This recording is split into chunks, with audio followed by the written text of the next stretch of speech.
to, well, I can unpack. But Zach asked me to share a little bit on my balance equation, and to me there's three parts to life: our biological set point and how we interact with our physiology, our soul set, which we've worked on, and our mindset, obviously.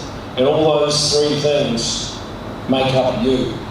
If you break that little biological, that Venn diagram down into the three parts of life, which is light, magnetism, and water, that's what we're built on. And sunlight's a little bit like whole food. It's so important for every biological function in your body. You know, eating, yes, you can get by eating shitty food. It's like, yes, you can get by being in artificial light, but there's so many things happen in the sun. First and foremost, you must see the sun come up every day. The hormones that are released in your head start the production of melatonin, dopamine, the feel-good drugs, serotonin. You've got to see the sun come up for that to happen. And if you're missing the sun, you're missing out on those feel-good drugs. It's a flow-on effect. Melatonin is made in the morning for release later in the evening, but melatonin is even more important than that. What it does is it drives the cleaning up of defective cells when you sleep. So if you're defective in melatonin, you've got some real problems coming. So what I say to people is get up and see the sun, minimum 3 minutes. Even if you've only got 3 minutes, busy kids, whatever, just get out when the sun's coming out and see that for 3 minutes. Expose as much sun, get as much sun as you can, right? In that morning sun, there's a lot of red light, there's no really harmful UV light. And red light is healing, and it also primes the skin for the more potent sun, UVA and B light. So those chemicals start to run. Once UVA light kicks in, which is about an hour after the sun comes up on average, then it shuts those hormones down. You're now up and running for the day. When the sun gets to 30 degrees in the sky, you make UVB light kicks in, and that's when you make vitamin D. So it's important to get sun during different parts of the day so you can take in all those different frequencies. You know, that's really, really important to get the full range, so you get the full range of benefits from the sun. And then once the UV light disappears later in the afternoon, you're back to red or infrared light, which is your healing. So that you've got prime in the morning, you've been a little bit cooked at lunchtime, and then in the evening it's back to the healing. And that cycle of night and day is what drives us. We are diurnal animals. And that's what we're designed for. We're only 140 years into the experiment of artificial light.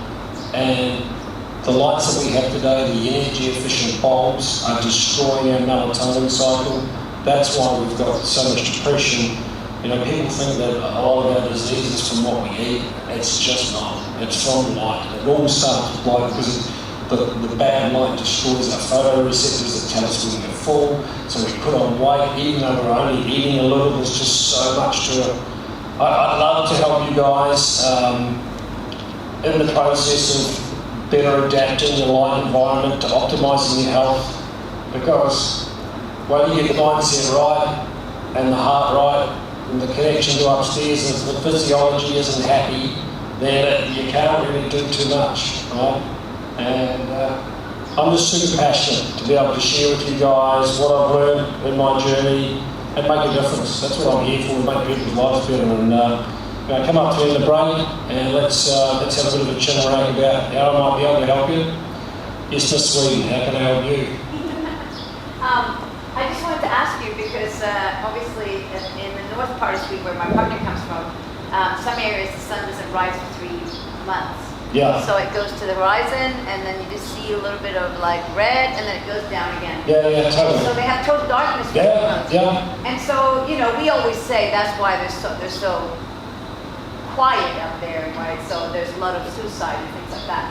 But what would you say, so for people that don't have sun for 3 months, is there sort of like products and maybe products that you sell or something? Or like No, it's if you look at the way and it all relates back, it's all in balance, right? Yeah. So the equator is about 12 hours of sun every day. You don't really have longer days and shorter days. It's always up at 6, down at 6, right? It's in the middle. Now, places like where you're talking about, if you look at their diet, it's very high in seafood, right? Yeah. And DHA is the only fat or lipid that takes photonic energy and turns it into DC electric current. So they can store, if they're eating seasonally, so they're eating fish all year round, they store whatever light they can get. And obviously in summer they have almost light all day as well, right? It is 24 hours. Yeah, so, you know, and again, it's that balance. It's, you know, yes, it's available and nature has worked out ways for people to adapt themselves. There are environments that human beings naturally can't live in, that we put them in that do make them sick, but for the most part, like space is one. You know, we always talk about going to Mars and all that sort of stuff. Our biology is built to be this far away from that star, right? Yeah. And if you think we're going to go and live that far away from that star, and just not, you know, it's a nice pipe for people, keep spending your money. Anyway, I would love to help you guys, all of this, you know, in whatever way I can to make your lives better. And you know, it really warms my heart when I see, you know, guys like Zach and Tim I've done a bit of work with and how they've changed. And they're just, like Zach says, they are just tiny incremental changes. There's just one after another. And often you've got some issues going on, you need to flip more switches more quickly. But for most of us in this room, you know, we're not upside down, backwards. We can just start, you know, 1 or 2, or every week or every month and just start forming those new habits. So, yeah, I really appreciate being given the time to stand up and have a bit of a chat. But, you know, we are so disconnected from nature and we're so technology driven, and I love technology like the next person. I'm not here to poo-poo technology. It's just we need to know how to use it safely and create the environment for us to thrive. So Jody, just so before we wrap up to lunch, what would 5 things that you would recommend that would be tiny little micro changes that people could say, I might change one? All right, so my probably top 5 would be see the sun come up, unfluoridated water is a must because you can't, fluoride stops cells from making and holding energy. I would say cool showers or cold showers. Don't start off freezing in so you don't do it. Just get the water cooler than body temperature. Intermittent fasting is useful.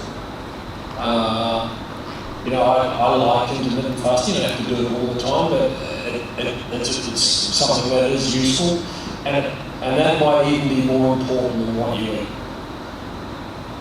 A diet high in seafood is really important because of the blue light. The blue light from our devices and our lights destroy the photoreceptors, and you need to replace that DHA. It burns that DHA. So, or seafood and blue blocking glasses to mitigate that shitty light.